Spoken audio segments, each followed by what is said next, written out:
이 얘기를 벌써 했는데 벌써 30분이네요. 할 게 상텀인데? 면접 얘기 오늘 분명히 들어가야죠. 예. 빨리빨리 진행할게요.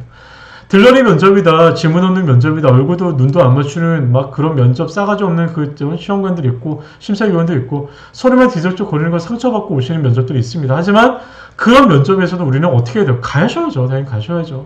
들러리 면접 가셔야 됩니까? 지문 없는 면접, 어떻게 됩니까? 막 한번 뒤집고 나와야 됩니까? 뒤집지 마셔야 되고요.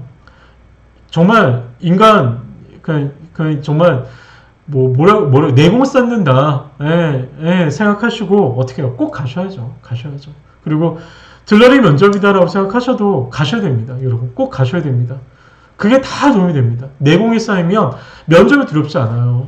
어제도 요리 강사님, 정희 선생님 오셔서 면접 얘기하셨고, 본인이 그렇게 오랫동안, 방과를 하셨음에도 불구하고 두렵고 떨린다라고 하시는데, 저도 떨려요.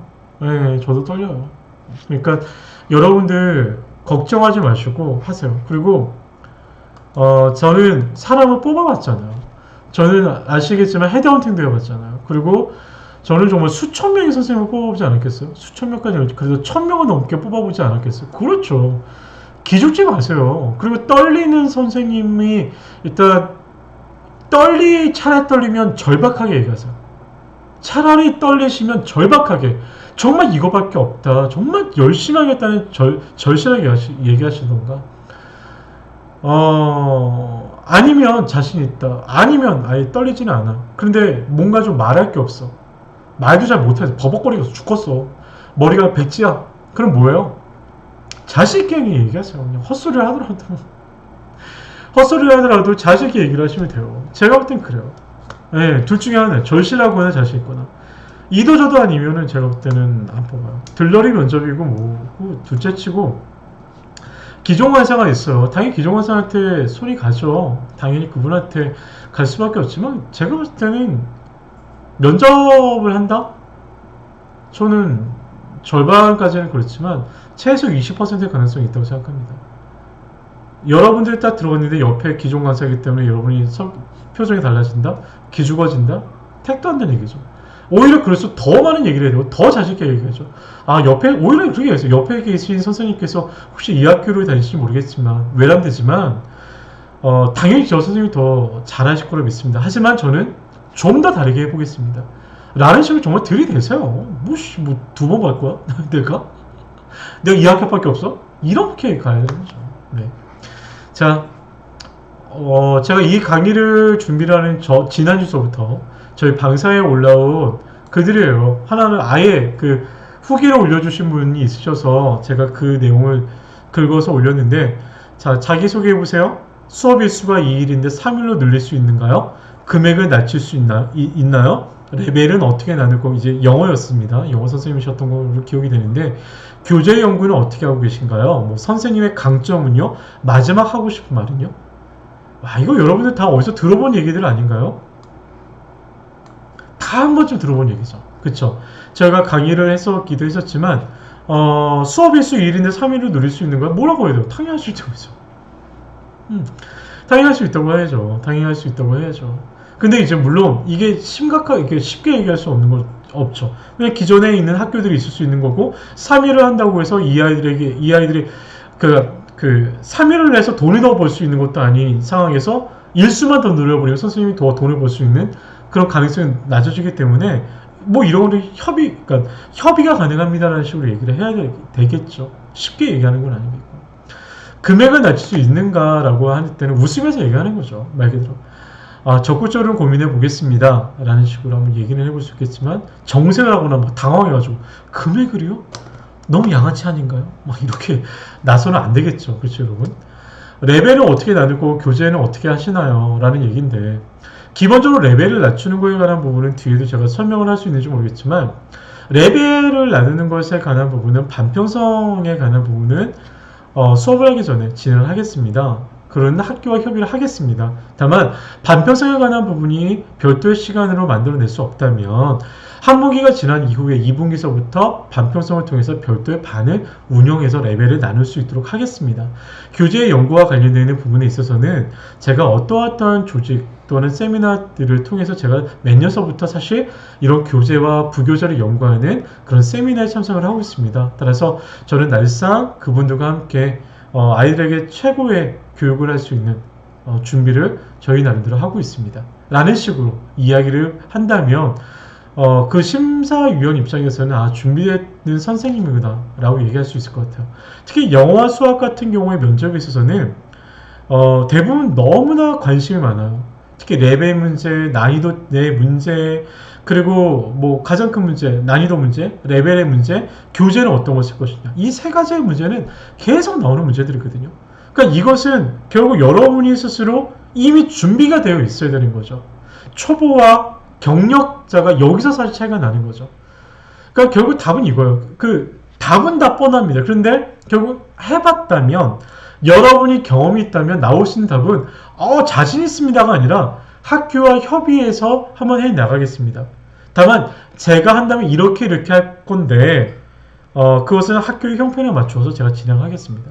예, 그걸 걱정하지 않으셔도 제가 원만히 해결하겠습니다. 이런 식의 어떤 어떤 위안감? 저 선생님이 맡기면 되겠네? 라는 이런 것들을 주셔야 되는 거죠. 특히 경험이 없는 선생님들에 대해서 영어와 수학을 맡기는 것에서는 학원 경력을 물론 당연히 보겠지만 학교에서는 일단 굉장히 걱정을 많이 하거든요. 그런데 마치 방과후를 충분히 대비를 해왔다는 느낌이 들 수 있는 면접을 하신다면 좋은데, 바로 그 면접의 세 가지가 뭐예요? 난이도 문제, 레벨 문제, 그리고 뭐예요? 교재 문제라는 거죠. 아셨죠? 자, 여러분들이 한 일주일 동안 올렸었던 얘기 중에 제가 여러분한테 뽑은 것들, 사실 거의 다 바로 이 내용, 거의 모든 다 내용이어서 제가 이것을 올려드릴게요. 제가 족보를 썼거든요. 그거를 좀 보면서 말씀을 드려야 여러분이 혹시나 더 혼란스럽지 않을 것 같아서 옆에 두 개를 보면서 얘기할게요. 자, 여러분도 한번 생각해 보세요. 여러분이 이제 후보생으로 일단 오셨어요. 예. 자, 제가 심사위원입니다. 여러분, 만약 참관 수업도 아닌데 학부모님들이 참관 수업에 느닷없이 나타나셨습니다. 또는 참가를 하고 싶다고 오시겠답니다. 어떻게 하시겠어요? 제가 10초 드리겠습니다. 10, 9, 8, 7, 네. 어떻게 하시겠어요, 여러분? 뭐라고 얘기하시겠나요? 미쳤다고 봅니다. 맞겠습니다. 말도 안 됩니다. 뭐 이렇게 얘기할 수 없잖아요. 그쵸? 네. 당연히 오라고 해야죠. 오라고 해야 되는데, 학교에서는 기본적으로 선생님, 엄마들이 막 학교에 오는 거 학교도 좋아하지 않아요. 학교가 왜 좋아하겠어요? 뭐 좋다고 오겠어요. 실은 뭔가 문제가 있어 오는 거 아니겠습니까? 당연히 그렇게 했을 때는 일단 기본적으로 당연히 그렇죠. 오시게 하겠습니다. 다만 이 참관 수업 자체에 참관을 하실 때 무엇인가 불만과 불평이나 또는 뭔가 문제점이 있기에 오실 수도 있으니 사전에 혹여나 어떤 문제점이 있는가 대화로 한번 여쭤보고, 그 문제점이 있는지에 관한 부분을 볼 때 혹여나 어머님이 참관하셨을 때 정상적인 수업이 방해되거나 또는 어떤 아이에게 상처를 줄 수 있는 부분이 있다고 판단된다면 어머님의 참관을 한 번 정도는 고사하실 수 있게끔 말씀을 드리고, 그런 문제에 있어서는 저희가 먼저 풀어낼 수 있게끔 하는 부분으로 한 번 정도는 시간과 대화의 시간을 갖도록 하겠습니다. 이런 식으로 한번 풀어보면 어떨까라는 생각은 들어요. 네. 그러니까 오시는 이유가 불만과 어떤 문제점이 있기 때문에 사실 오시지 않겠어요? 그렇다고 한다면 어머니 속여 어떤 문제가 있을까요? 라고 하는 사전에 대화를 통해서 그 문제점을 먼저 알아채고 인지하고 나서 그 문제를 해결할 수 있다면 참관하시기 전에 해결하고, 그리고 참관하러 오신다고 한다면 별도의 또한 상담을 통해서 어머니의 문제점 또는 속상하신 부분을 해결하겠습니다. 이런 식으로 말씀을 하면 어떨까 생각합니다. 아주 좋죠? 네. 아, 한쌤 지금 오셨군요. 네. 아이고. 아, 제가 너무 많이 올렸네요. 죄송합니다.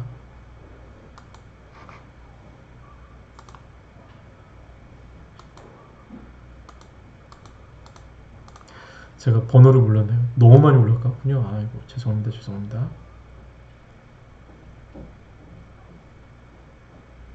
좀만 찾을게요. 죄송합니다. 아, 참가자 잠시만. 아이고, 제가 이런 실수를 표시를 해놨어야 되는데 죄송합니다. 아, 예. 몇 번 줄 알겠습니다. 아, 여기 있네요. 네, 아, 죄송합니다. 아이고, 죄송합니다. 하도 방송이 안 늘어요. 네, 죄송합니다. 하도 방송이 안 됩니다. 네, 나는 것 중에 하나, 수준 차이 나는 학생들을 어떻게 지도할 것인가 라는 부분입니다. 수준 차이 나는 학생들을 어떻게 할 것인가. 실은 이것은 그냥 수업, 면접을 극복하는 어떤 정답을 아는 것도 당연히 중요하겠지만, 실은 이건 뭐예요? 계속 말씀드렸지만, 음악, 예술은 당연하고요. 영어, 수학 같은 경우는 정말 늘상 상시적으로 부딪힐 수밖에 없는 현실적인 부분입니다. 이에 대한 정답은 여러분들이 가지고 계셔야 돼요. 지난주에 음악 선생님, 국어 선생님 오셔서 하셨던 말씀이 사실 정답이기도 해요. 즉, 가장 큰 문제입니다.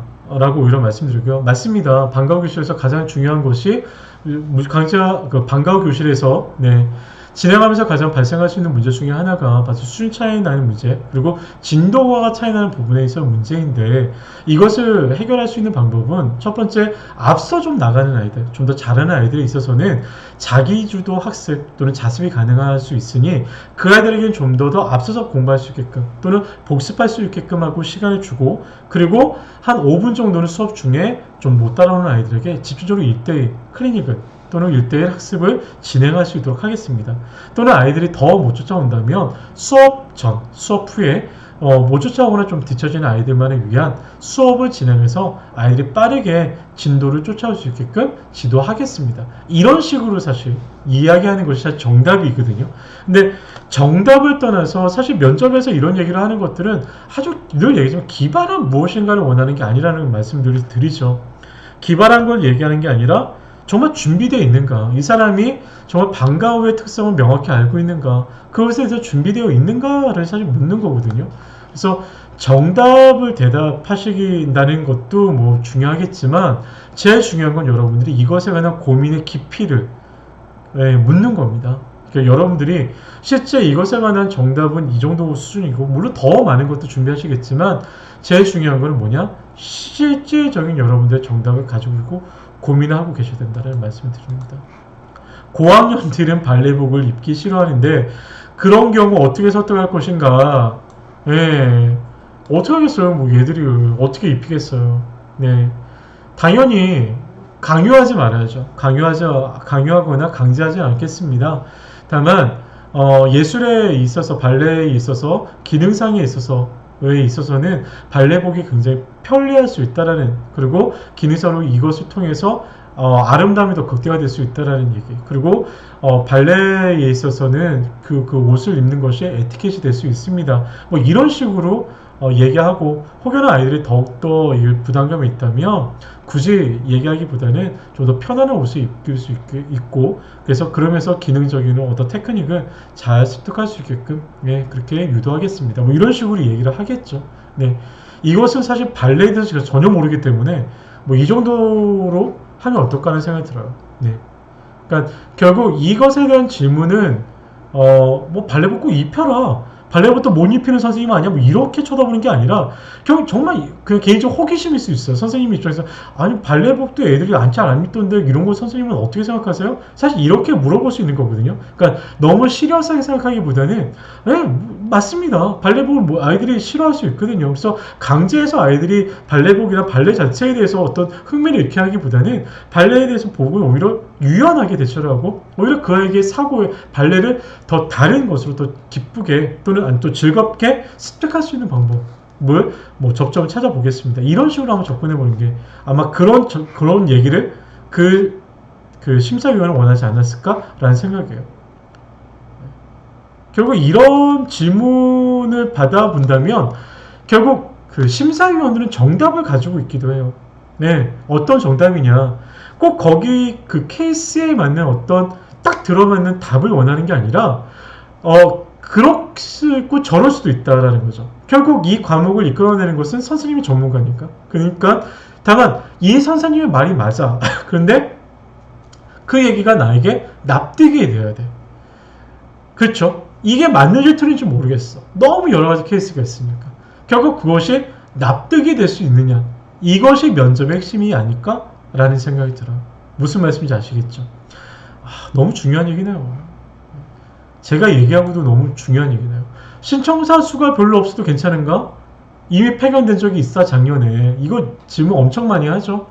예, 뭐라고 대답해야 되나요? 저도 걱정입니다. 네, 저도 걱정해. 이것 때문에 저도 걱정입니다. 이렇게 얘기할 수는 없죠. 뭐라고 얘기되나요? 사실 이렇게 얘기를 하셔야 되는 거예요. 지난 작년에 있었던 과목이 이미 개설되어 있어 폐간된 것도 제가 잘 알고 있습니다. 근데 과목은 같습니다. 제목은 같으나 이름은 같으나 제가 하는 과목은 전혀 다릅니다. 어떻게 수업을 하느냐.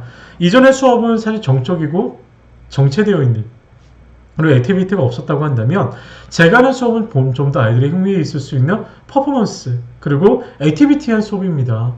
그리고 아이들이 정말 흥미있고 재밌게 할 수 있게끔 아이들에게 정말 재밌게끔 할 수 있게끔 수업을 이끌어갈 수 있는 저는 그 나름의 교수법을 가지고 있습니다. 따라서 시작을 할 때 아이들은 이미 뭐 적을 수 있겠지만 점점 아이들이 늘어날 수 있고 또 늘어날 수 있게 만들 것이다. 저는 확신합니다. 예, 걱정하지 마십시오.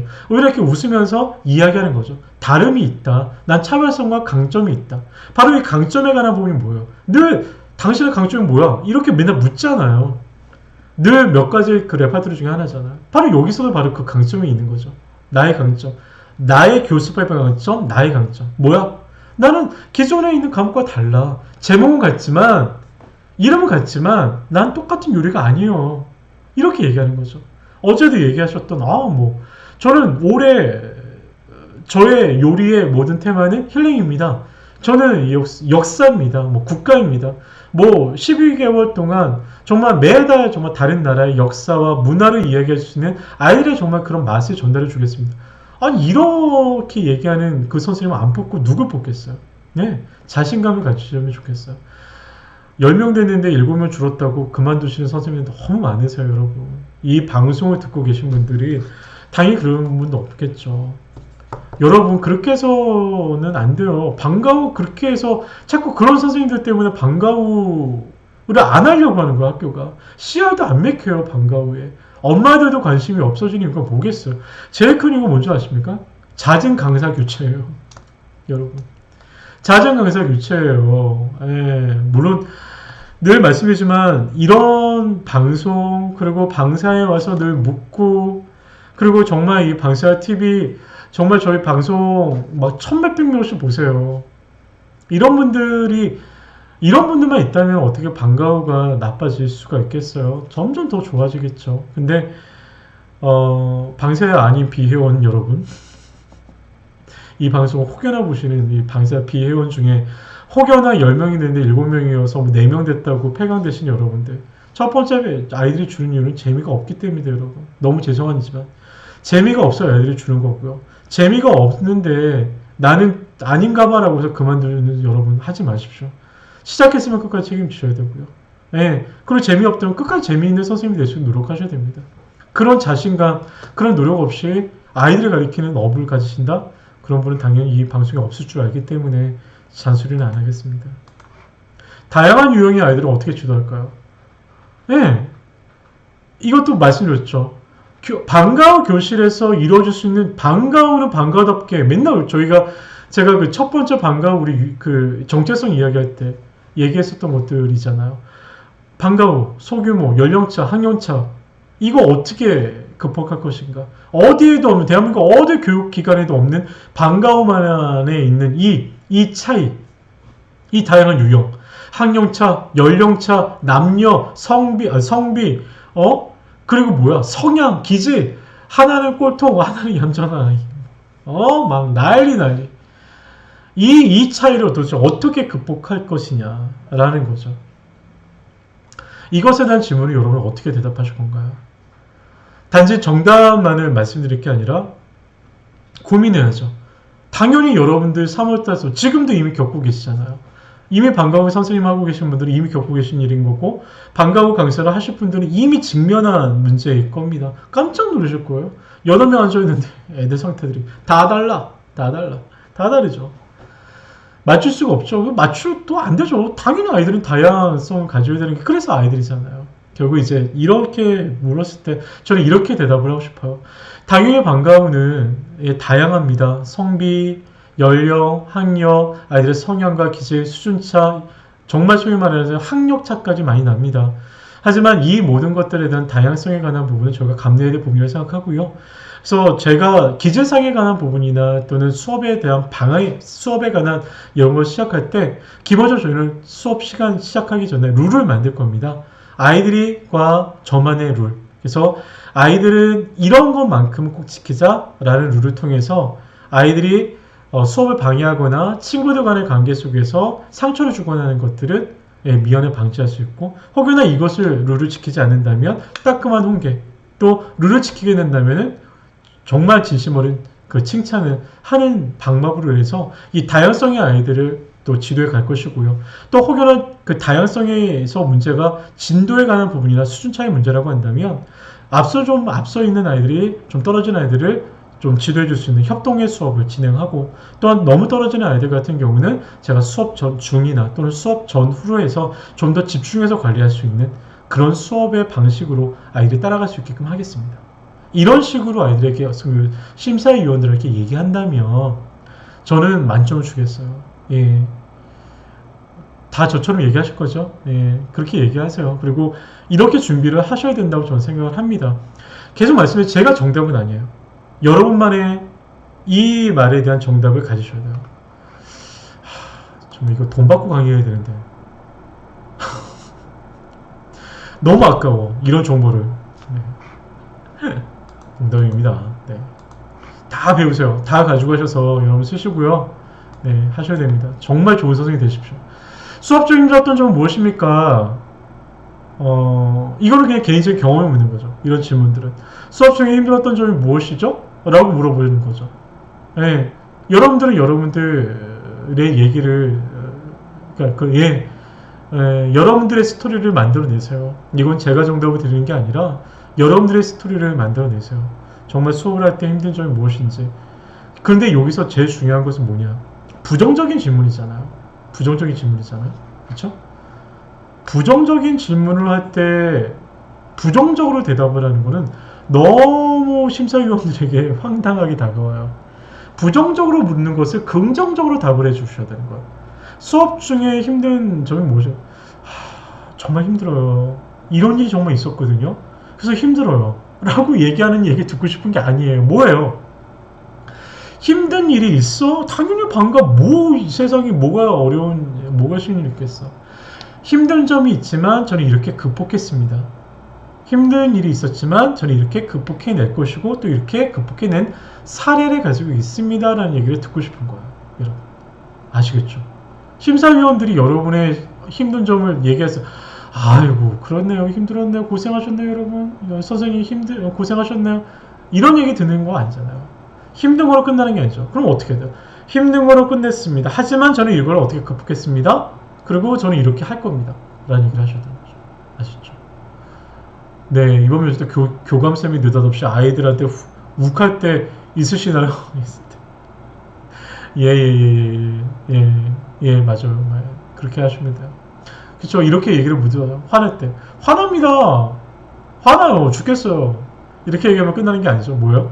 화가 납니다. 하지만, 흥분을 제가 먼저 하게 된다면, 수업이 진행될 수 없다는 걸 제가 잘 알기에, 흥분을 제가 가라앉히고, 아이와 대화로 풀고 있습니다.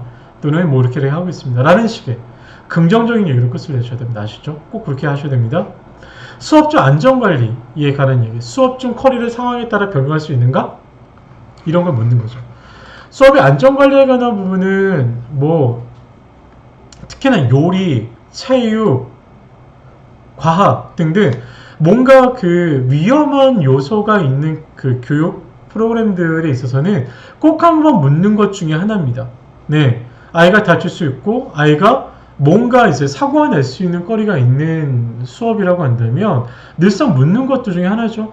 당연히 이런 것에 관한 교육, 그 안전에 관한 부분은 여러분은 당연히 가지고 계셔야 되는 거예요. 예. 그래서 뭐 어제도 그 정유희 선생님 오셨을 때 뭐 브루스타 얘기 어제 뭐 한 선생님 보면은 막 선생님 뭐 브루스타 얘기, 칼 얘기 막 한참 하셨는데 그런 얘기들 하셔야 돼요. 저는 안전을 위해서 브루스타 불에 관한 부분은 뭐 쓸수는 안 쓰되 그거는 판단하시되 그럼 우리가 내가 어떻게 하겠습니다. 내가 어떻게 하겠습니다. 내가 어떻게 해서 뭐 미연을 방지하겠습니다. 이런 얘기들은 이미 준비하고 계셔야 된다는 거죠.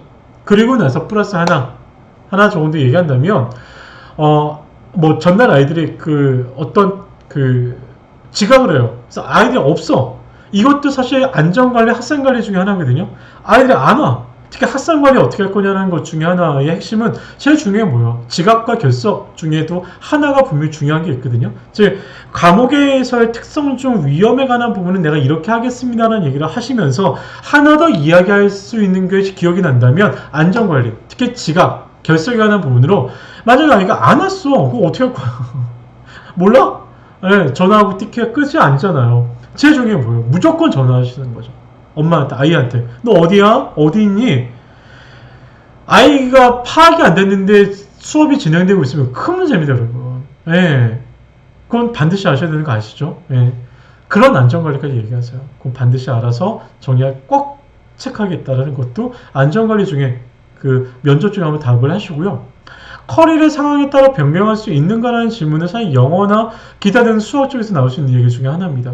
이게 굉장히 뭐 중요한 얘기는 아니에요. 근데 결국 이걸 묻는 건 뭐예요? 아이들 수준, 융통성에 관한 부분이 있는 거예요.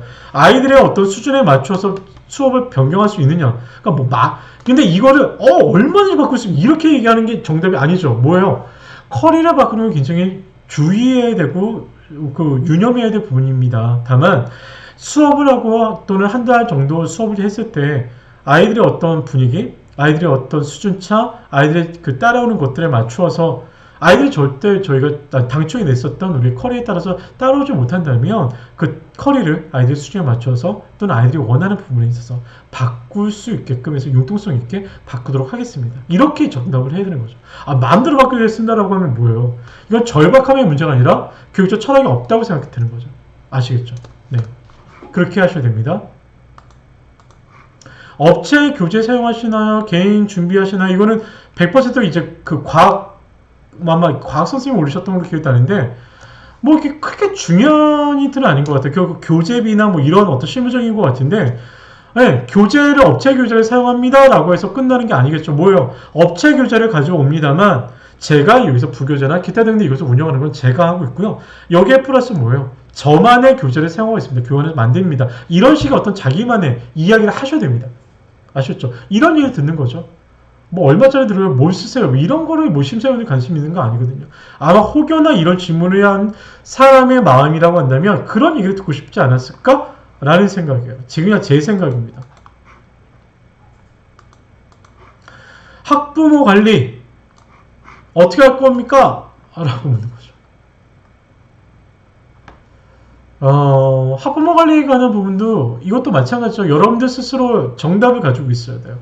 나는 학기 중에 학부모 관리는 이렇게 꼭 하겠다. 모든 학부모와의 스킨십의 접점을 이렇게 갖겠다라고 하는 한두 가지 방법이 있어야 돼요. 그게 뭔지는 여러분이 사실 가지고 있는데 당연히 뭐예요? 학부모 관리라고 하면 첫 번째 뭐가 있겠어요, 여러분들? 뭐가 있죠? 잘하는 선생님들이 팁을 다 줬잖아요. 그 항공 선생님, 뭐 요리 선생님, 뭐 국어에서 다 수업이 끝나자면 늘 사진 찍죠. 그래서 어떻게 해요? 늘 카톡이나 이런 개인적인 SNS를 통해서 수업에 대해서 참여도나 아이들의 상황에 관한 부분에 전화 통화는 아니지만 간접적으로 다 알려주고 있죠. 두 번째 뭡니까? 피드백. 그렇죠. 상담평가도 그렇고 출결. 그렇죠. 이런 것들에 관한 늘 매일매일 하는 어떤 수업이 끝나고 난 다음에 어떤 피드백이 있어야 되는 것이고 또 뭐가 있나요? 그렇죠. 평가에 관한 피드백이 있는 거죠. 평가를 하지 않는 과목도 있을 수 있겠습니다만 평가의 피드백에 말씀드렸던 대로 전화 상담이 들어가는 거죠. 예, 전화 상담을 해야 되느냐 말아야 되느냐는 본인들의 판단을 하십시오. 저는 해야 된다고 생각하나 정말 잘하는 선생님들 같은 경우는 매일매일 뭐 톡을 하는데 굳이 필요 없겠습니까? 라고 하는 분도 계세요.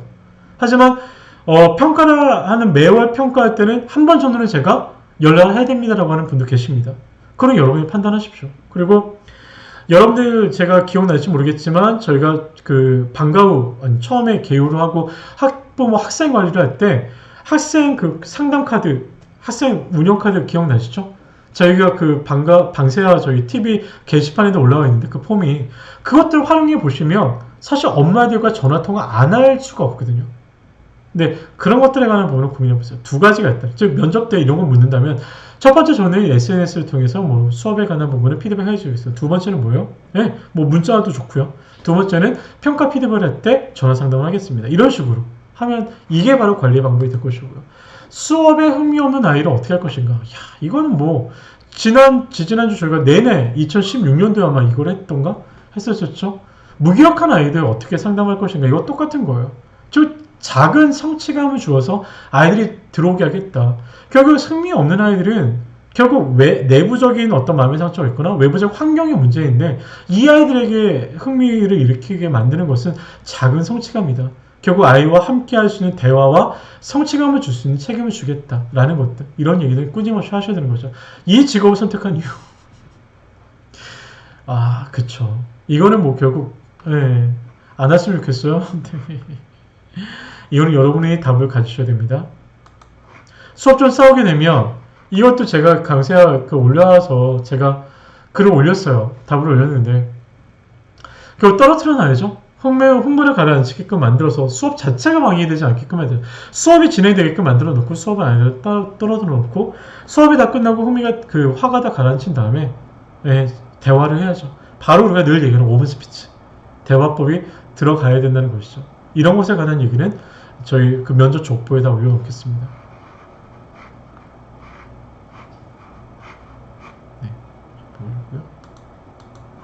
학습자의 능력과 수준을 고려한 수업 전개 가능한가? 초등생의 특성을 이해하고 적절한 평가로 피드백을 할 수 있는가? 사실 굉장히 중요한 얘기예요. 굉장히 중요한 얘기죠. 제가 글을 올려서 쓴 게 있거든요. 그거를 그냥 읽어드린다면 학습자의 능력과 수준을 고려한 수업 전개 가능한가에서 방과후 교실에서 가장 어려움이 학생의 레벨에 따른 차이와 레벨에 맞춘 수업에 있다고 생각합니다. 명확한 레벨에 따른 수업을 위해선 반평선부터 일단 레벨에 따라 해야 할 것인데 물론 이 부분은 학교 협의에 진행하겠습니다. 만약 이 부분이 어렵다면 조금 앞서가는 아이들에게는 수업 중 보다 심화된 문제와 내용을 자습할 수 있도록 별도의 교환을 준비하고 조금 뒤처지는 아이들을 위해 수업을 진행하되 수업 후 약간의 시간에 들어 개인별 티칭을 진행하도록 하겠습니다. 또한 더불어서 모든 별로 수업을 할 때 조금 앞서는 아이가 뒤처지는 아이들을 지도할 수 있게끔 제가 교수법을 운영하겠습니다. 뭐 이런 식으로 진행을 하는 거죠. 늘 예전 뾰족한 방법은 없죠. 하지만 여러분도 반드시 고민해야 될 부분이다라는 말씀인 거고요. 초등생의 특성을 이해하고 적절한 평가로 피드백을 할 수 있는가? 이게 뭐겠어요? 초등생의 상처받지 않게 해달라는 거죠. 수험 이해한가? 소위 말해 수험 이해한가 ABCD로 아이를 평가하지 말라는 얘기거든요. 결국 잠재력에 관한 부분, 아이를 정량적으로 평가하지 말라는 얘기를 하는 겁니다. 그런 것에 관한 부분도 이야기를 해 주셔야 되는 거고 여러분을 잘 판단해 주세요. 내일 면접 족보에 다 적혀 있습니다. 오늘 선생님 한 분이 글을 올리셨어요. 자기가 이제 3번의 면접을 보셨는데 그 중에 기억나는 것들을 면접 후기를 올리셨거든요. 자기소개. 폐견됐다가 재개설되었는데 자신만의 활성화 노하우는 평가와 피드백은 한자를 쓴다. 한자 하셨나봐요. 중고 한자 선생님이셨나 본데 한자를 쓰기를 강조하는데 이 부분은 어떻게 가르칠 것인가? 이렇게 또 질문을 했었고 또 하나는 자기소개를 했었고 수업 중 싸움. 불가피하게 수업이 취소되었을 때 어떻게 할 것인가? 학부모에게 항의 전화가 올 때 어떻게 할 것인가? 방과 후 강사가 할 만한가?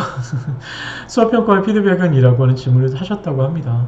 하셨다고 하시는데 뭐 앞서 다 사실 이야기 했었던 내용 중에이에요. 네. 이 중에 하나, 수업이 불가피하게 취소되었을 때 어떻게 할 것인가?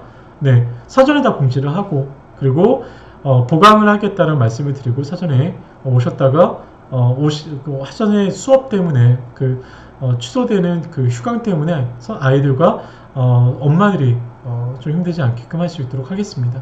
뭐 이런 식으로 보강과 또는 휴강 또는 예비 선생님이나 또는 보조 선생님을 통해서 뭐 수업을 진행하겠다. 뭐 이런 식으로 늘상 말씀 임기응변에서 문제가 발생됐을 때 나는 이만큼 준비되어 있는 선생님이다라는 얘기를 듣고 싶은 것 겁니다.